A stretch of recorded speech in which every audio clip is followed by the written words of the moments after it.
Many of you have pledged to cut the GST on many aspects of buying a home. And Mr. Singh, I want to ask you, would you cut the GST on anything else in order to make life more affordable? Absolutely. In fact, I'm the only one on this stage that fought to give people a GST holiday.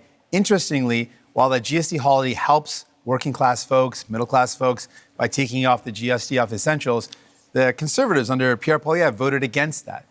They opposed the idea of giving people, actual folks that need help, a tax break, and would rather give millionaires a tax break, which shows you whose side he's on, which is not surprising. But what is surprising is that Mr. Carney also said that giving people a break on their GST is a bad idea.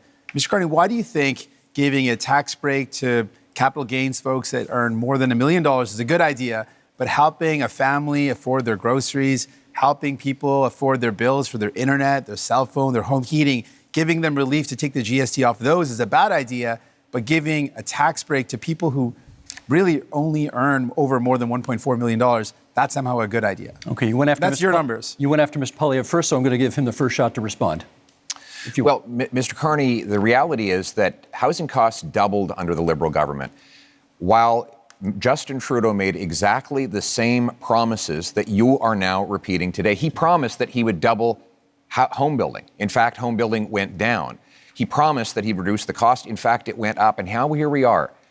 Mark Carney is asking for a fourth Liberal term, repeating the exact same Liberal promises that priced you out of a house. Just a few weeks ago, before the election, the Liberals voted against taking the GST off new homes, and they have continued to build up bureaucracies that block construction. We need a change so that you can afford a home, and our change will be, again, to axe the sales tax on new homes, incentivize municipalities to speed up permits, free up land, and cut development costs. Train up 350,000 young people who can be in the trades to build those homes and sell off the land that is going to be needed in order to build homes. That is a real plan for you to own a home and afford your life for a change. Mr. Carney, they're coming at you from both sides. What do you say? Okay. I know it may be difficult, Mr. Poilievre. You spent years running against Justin Trudeau on the carbon tax, and they're both gone. Okay, they're both gone. And we're in a new impersonation of him with the same policies tonight. Very different. Look, I'm a very different person from Justin Trudeau. Focus is on results. Were you his economic advisor? And so how to drive results in the housing market, you've got to change the model of building.